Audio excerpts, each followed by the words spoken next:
95% of these infertile cases can be preventable because it's related to untreated sexual diseases, transmitted diseases, STDs, untreated STDs. The infection resulted from genital mutation, child marriage, unsafe abortion, unsafe delivery, and all these things we are advocating for it every day can cause infertility, and it causes infertility. From a clinical point of view, we have encouraged doctors to make two diagnoses. One is the clinical diagnosis, the other is the social and psychological diagnosis of infertility, so that both run concurrently and both are treated in the doctor's surgery and in associated services. Thank you very much, Mark. Mark started this journey in Africa mid last year. We started in Kenya, and it's a great initiative that has opened ways and doors for discussion, because infertility in Africa is like a taboo, it's like a curse. Nobody speaks about it. It's always spoken in harsh tones. You don't find people coming out to talk about it in open. And as a result, women suffer in silence.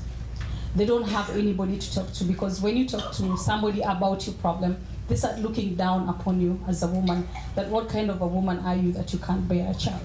And also the pressure from the family, the pressure from the society, make these women go into depression, which is not easy. So the campaign that Mark is sponsoring across the continent is such a relief to all the African women and also men, because infertility is not just a woman problem as it looks outside there. We have pushed for IVF bill. Now we've changed from IVF, it's been called assisted reproductive bill, so that now we can accommodate all other methods apart from just IVF. It was a radical bill, but we thank God that we passed it just last week, and we are, thank you. We are lucky as Malawi government, as the Malawi nation, our president is the champion for reproduction health. And in that way, we are really gearing a number of programs. Even the women, the girls themselves to know their status while they're young before they go into marriages. And it is at a village level, it is at a local level. And we meet also with women professionals just to encourage them that they've got to stand the heat. What we are trying to do in Liberia is to ban early marriage. Early marriage leads to teenage pregnancy. Teenage pregnancy leads to fistula. Fistula leads to discrimination, stigmatization, and infertility. These are just a few. But like my sister said from Malawi, we've always been looking at the male as our enemy. But early marriage is mostly arranged by the mothers. FGM is performed by the mothers. It's the mothers-in-law that can't wait for that grandchild. It is about time now that we as mothers do something a little different. We have the power, we have the strength. We can say to our husbands, let our child go to school. She has enough time to be a wife. A woman is more than a mother.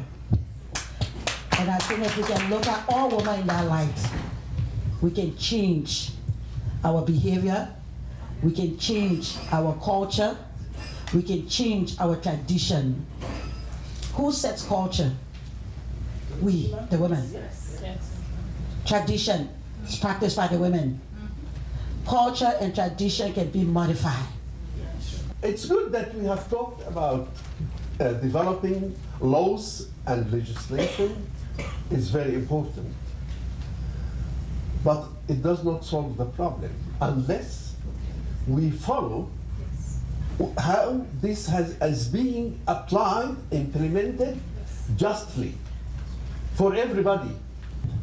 First and foremost, I want to thank Mark, because it's Mark that brought this on the table.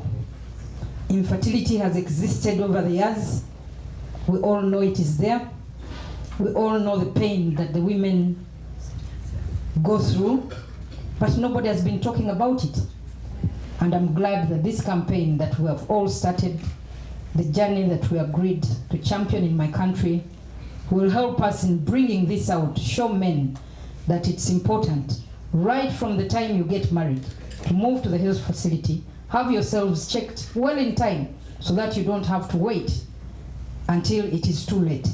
The main problem is the silence.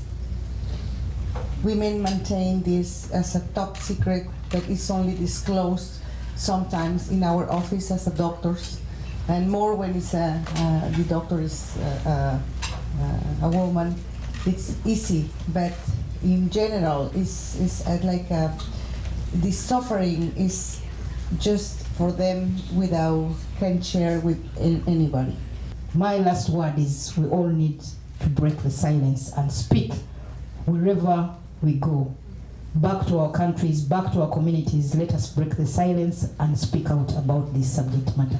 Thank you very much.